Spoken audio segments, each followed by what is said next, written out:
Nang matagpuan ng otoridad ang pinagpira-pirasong katawan ng isang babae, nahirapan ng mga itong kilalanin ng identity nito.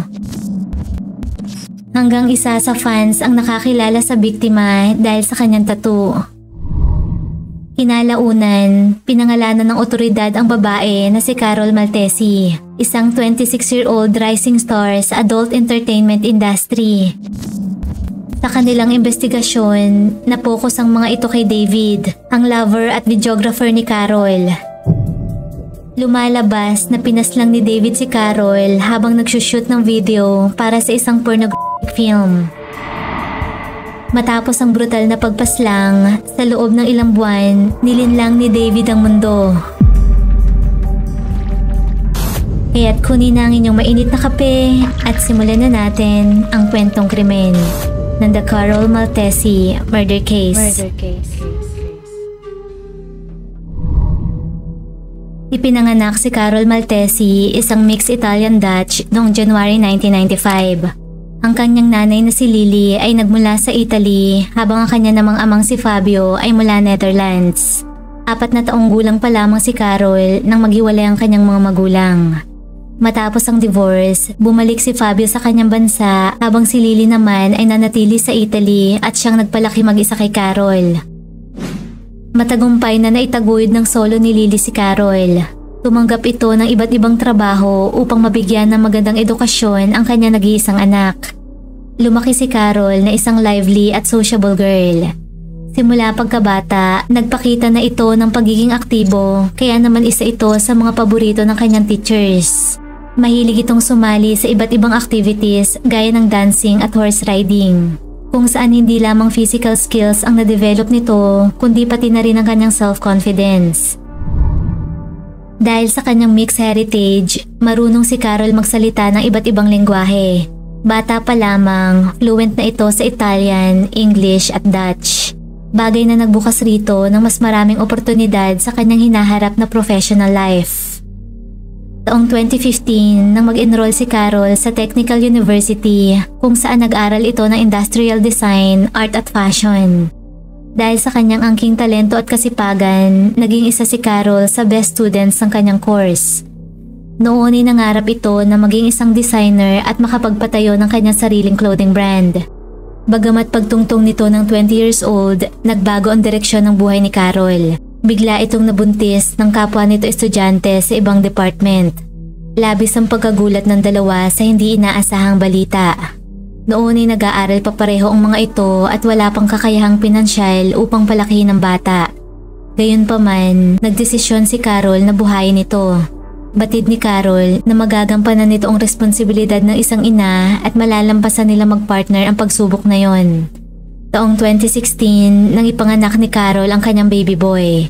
Sa kabila ng kakapusan maibigay ang pangangailangan ng anak, determinado ang young couple na bigyan ng magandang future ang bata at ang kanilang pamilya. Kaya naman upang maghanap ng mas magandang opportunity, lumipat ang mga ito sa higit na mas malaking city, sa Verona. Doon ay nakahanap si Carol ng trabaho bilang sales consultant sa isang malaking kumpanya ng cosmetics and perfumes. Ang kanya namang partner ay tumatanggap ng iba't ibang projects habang nasa bahay at inaalagaan ang kanilang anak. Malayo man sa kanyang pinapangarap na designer career, positibo pa rin si Carol sa kanyang piniling buhay. Ang tanging focus nito ay maibigay ang anumang pangangailangan ng kanyang anak sa abot ng kanyang makakaya. Ngunit noong 2019, na-inlove si Carol sa ibang lalaki. Itinago nito sa kanyang partner noong mga unang buwan ng pagtataksil, subalit kalaunan ay pinaalam niya rin ito. Hindi nito matanggap ang panloloko ni Carol, kaya tinapos nito ang kanilang relasyon.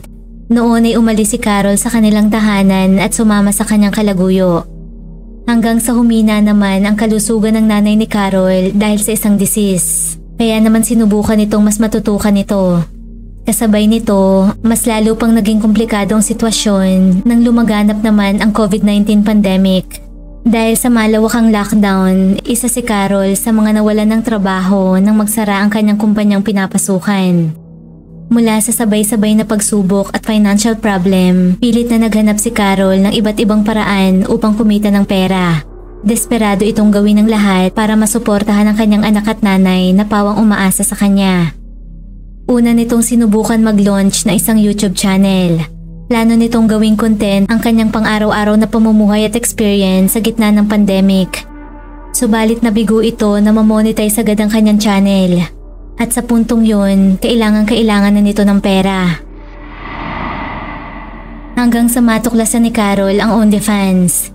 Nalaman nito ang success stories mula sa iba't ibang tao na sumubok ng platform na ito. Nag-aalangan ito noong una dahil batid nito ang mundong kanyang papasukin, subalit mas mahigpit ang kanyang pangangailangan. Sa ilalim ng pangalang Charlotte Angie, nagbukas ng OnlyFans account si Carol. Nagsimula ito sa pag-experiment ng mga ipopost na larawan at videos. Noong una ay katamtaman lamang at simple pa ang mga post nito. Kaya naman laking gulat nito nang matanggap ang kanyang first payout. Gayunpaman, hindi ito sapat upang buhayin ang kanyang buong pamilya. Kaya naman unti-unti ay nagpost na ito ng mas mapangahas pang mga content. Habang mas nagiging daring ang kanyang mga post, mas dumadami ang kanyang followers at mas lumalaki ang kanyang kita. Habang lumalago ang kanyang popularidad sa OnlyFans, nagsimula rin itong makatanggap ng offers upang mag-shoot ng adult films pati na rin na mag-perform sa live shows. At hindi naman ito tinanggihan ni Carol. Walang pag-alinlangan nitong tinanggap ang mga alok. Batid noon ni Carol na hindi nito habang buhay gagawin ng mga bagay na yon. Ang tanging goal nito ay i-enjoy ang kanyang trabaho habang nag-iipon ng pera para sa kanyang future dreams. Nang mga panahong yon, vocal rin si Carol tungkol sa kanyang trabaho. Hindi niya ito inilihim sa kanyang mga kakilala at kaibigan. Open itong ipahayag at ipaglaban ang kanyang karapatan na piliin ang anumang career. Para kay Carol, ang pinili nitong uri ng trabaho ay isang lehitimong uri ng art. Gayunpaman, marami sa mga kakilala nito ang hindi sang-ayon sa trabahong pinasok ni Carol. At hindi na nakakapagtakang kabilang rito ang kanyang bagong boyfriend na ipinagpalit nito sa ama ng kanyang anak. Dahil hindi nito matanggap ang profession ni Carol, madalas nila itong pag-awayan, kaya naman sa huli ay naghiwalay rin ang mga ito. Sa edad na 25, upang makapagsimulang muli, lumipat si Carol sa bayan ng Rescaldina sa Milan. Sa puntong yun, sinubukan nitong idistansya ang sarili sa mundo ng adult entertainment nang magtrabaho ito sa tindahan ng mga pabango. Ngunit hindi nagtagal, muling nagbalik si Carol sa filming. November 2020, nang makilala nito ang 42-year-old banker na si David Fontana.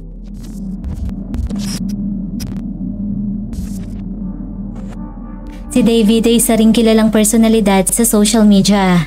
Mayroon itong page kung saan ipinapakita nito ang kanyang cooking skills at kaalaman sa history ng old cuisines. Subalit ang lingid sa kaalaman ng marami, mayroon pa itong ibang passion, ang photography. Ngunit hindi lamang simpleng larawan ang kinukuhanan nito, kundi mga mahahalay na subjects.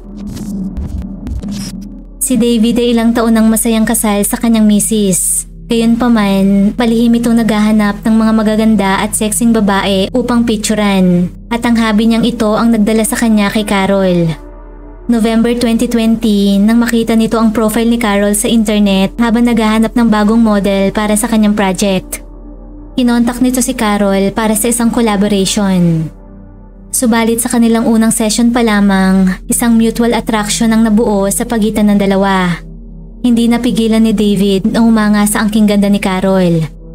Gamit ang kanyang technical skills sa shooting at video editing, tinulungan niya itong bumuo ng iba't ibang style ng content. Sa tulong ni David, mas naging daring ang content ni Carol. Dahil dito, mas mabilis na dumami ang subscribers at international clients nito. Bilang kapalit, hati ang dalawa sa kung magkano man ang kikitain. Hindi nagtagal, nauwi ito sa isang romantic relationship. Unti-unting lumalim ang samahan ni Carol at David. Makalipas lamang ang ilang buwan, inamin ni David sa kanyang asawa ang affair nito saka nagdemandang divorce. Ipinagpalit nito ang kanyang stable family life para kay Carol. Samantala, sa kabila ng trabaho ni Carol kasama ang iba't ibang lalaki, dagdag pa ang public performance nito, tila tanggap naman ni David ang lahat pagdating sa professional life nito. Subalit nagbago ang lahat nang muling magparamdam ang ex-boyfriend ni Carol. Nais nitong makipagbalikan. Nang malaman nito ni David, doon na umira lang selos nito. Nakaramdam ito ng matinding pangamba na iiwan nito ni Carol, isang maganda at di hamak na mas bata sa kanya para sa taong kaedad lamang nito. Bagamat hindi in-entertain ni Carol ang panunuyo ng dating kasintahan, hindi ito pinalampas ni David. Upang makasiguro na hindi magkabalikan ng dalawa, tinawagan nito ang lalaki at pinagbantaan. Ayon sa report, 2 beses itong nasiraan ng gulong sa hindi mawaring dahilan. Kahit pa hindi direktang tinukoy si David na may kagagawa ng paninira, alam noon ng ex ni Carol na walang ibang gagawa ng bagay na yon kundi ang taong nagbabanta sa kanya, si David. Samantala, patuloy ang pamamayagpag ng career ni Carol sa social media. Nakapag-travel rin ito sa iba't ibang bansa para sa kanyang content creations. Bukod pa rito, tumatanggap na rin si Carol ng private request para sa mga customers kung saan mas malaki ang kinikita nito sa mga mayayamang kliyente. Hanggang sa dumating sa puntong malaki na ang naipon nito mula sa kanyang trabaho. Kaya naman makalipas ang halos 2 taong collaboration kay David, sa simula ng 2022, unti-unting napag-isipan ni Carol na ibahin na ang direksyon ng kanyang buhay. Noon ay pinaplano nitong bumalik sa Verona, isang city sa Italy kung saan naroon ang kanyang anak upang mapalapit rito. Binabalak nito na unti-unting maglaylo sa adult filming at makahanap ng traditional work or business. Nang mga panahong yon, nakilala rin ito ang isa pang adult film actor na si Salvatore Galdo. Lingid sa kaalaman ni David, nagkaroon ng sekretong affair sina Carol at Salvatore. Hindi alam ni Carol kung anong dapat gawin, kung piliin ang taong sumuporta sa kanyang career o ang bagong lover na makakasama nito sa bagong chapter ng kanyang buhay. At ang pinili ni Carol ay tapusin ang kanilang relasyon ni David. Noong January 11, 2022, nakipagtagpo ito kay David upang kausapin ukol sa kanyang pinaplano. Subalit ng araw na yon, sa huling pagkakataon, inalok ito ni David para gawin ang request ng isang subscriber. At sumang-ayon nga ito. Gaya ng parati nilang ginagawa, si David ang bahala sa technical part ng shooting. Hindi na bago para sa mga ito ang makakaibang request ng mga fans. At sa pagkakataong yon, may halo itong karahasan. Ayon sa script, itatali si Carol sa isang poste, ititape ang bibig, lalagyan ng bag sa ulo, saka hahampasin ng martilyo sa katawan. Palabas lamang ang lahat ng ito, kaya naman walang problema kay Carol. Alas 11 ng umaga, nagsimula ang shooting sa basement ng bahay ni Carol. Maayos ang simula ng mga eksena, lahat ay nakaayon sa script. Ngunit sa kalagitnaan ng video, nangyari ang hindi inaasahan. Nawalan ng kontrol si David at tinutuon nito ang mga hampas kay Carol. Nang tanggalin na nito ang bag, doon lamang napagtanto ni David na napuruhan nito si Carol sa ulo. Buhay pa ito, subalit nasa kritikal ng kondisyon. Ngunit sa halip na tumawag ng ambulansya, nagdesisyon si David na wakasan ang paghihirap ni Carol. Gamit ang isang kutsilyo, ginilitan nito ang naghihingalong si Carol.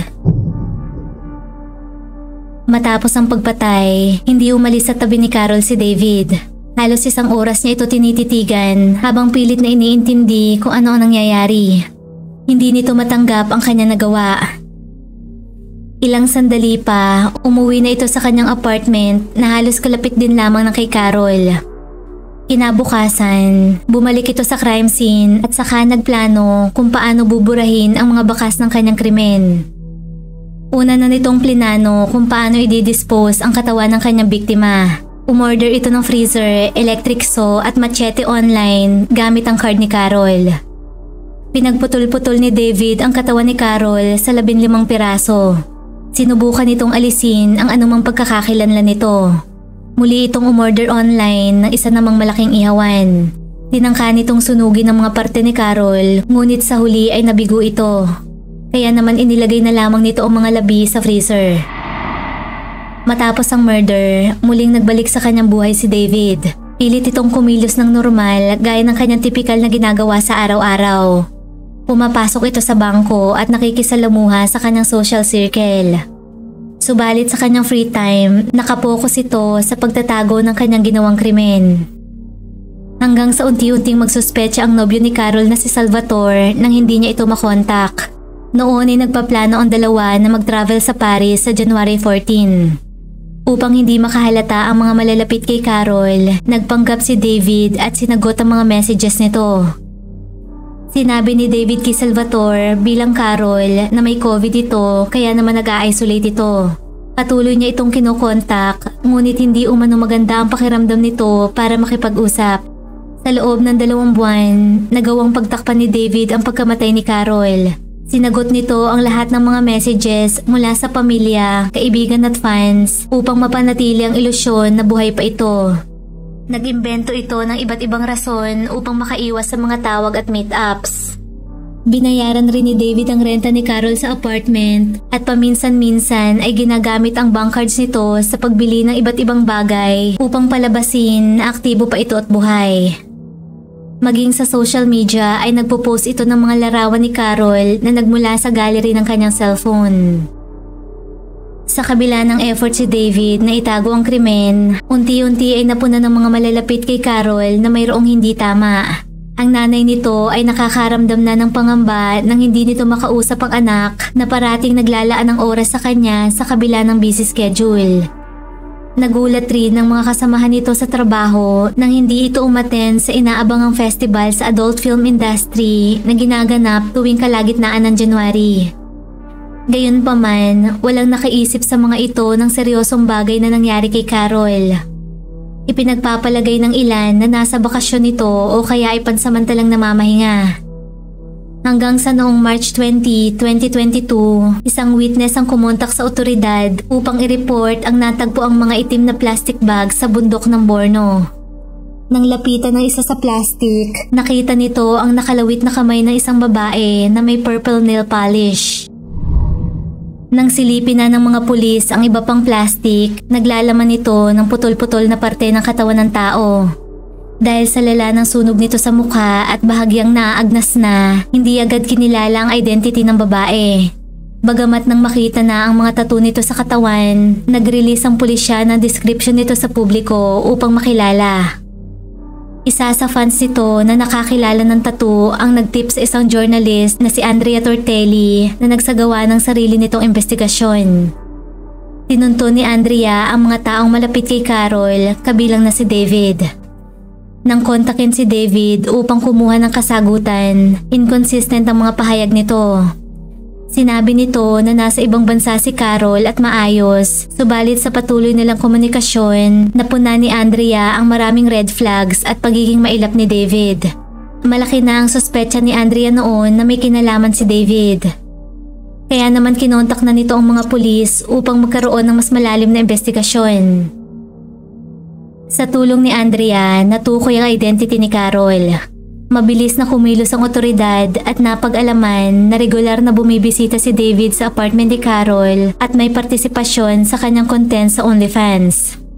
Masusing pinag-aralan ng mga ito ang lahat ng ikinilos ni David bago matagpuan si Carol. Kinalap ng mga ito ang lahat ng ebidensya na makapagbibigay linaw sa nangyari. Kinalaunan, inimbitahan si David sa estasyon upang interviewin. Noong una, sinubukan nitong maging kalmado at itinanggi ang anumang pagkakasangkot sa pagkawala ni Carol. Bagamat nang ilatag na ng mga pulis ang lahat ng hawak nilang ebidensya, wala na itong nagawa kundi umamin. Mula sa pag-examine sa apartment ni Carol, natagpuan ng mga ito ang mga bakas ng dugo na sinubukan pang linisin ng killer. Nang itest, tugma ito sa DNA ni David. Gayon rin ang mga dugo na nakita sa apartment naman ni David na tugma kay Carol. Nakuha rin ng mga ito ang kopya ng CCTV habang nagmamaneho si David gamit ang sasakyan ni Carol patungo sa lokasyon kung saan natagpuan ang bangkay nito.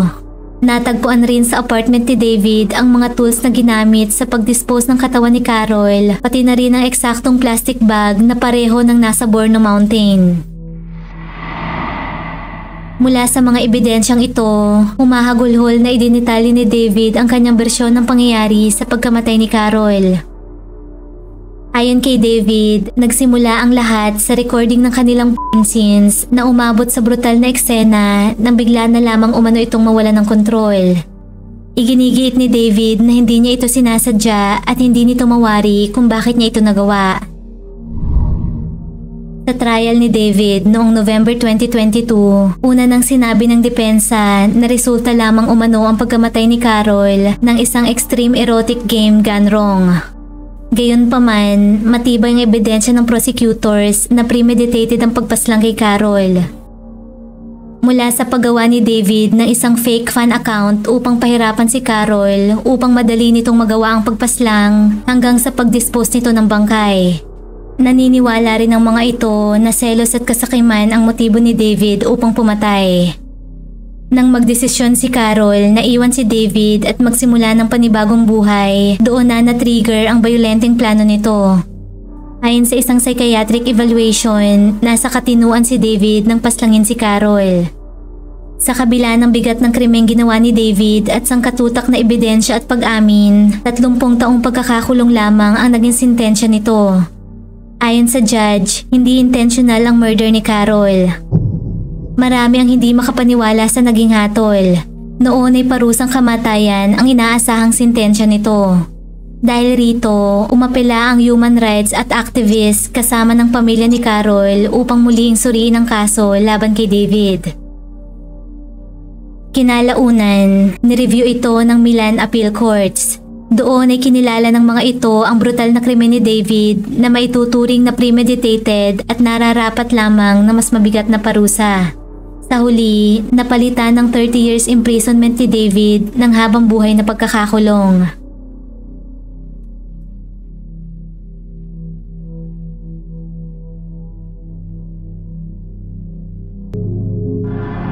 Kung nagustuhan mo ang ating kwentong krimen, huwag kalimutang mag-like, subscribe, at comment sa kung ano ang iyong opinyon tungkol rito.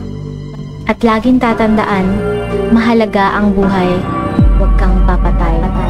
Maraming salamat po sa panonood at hanggang sa muli.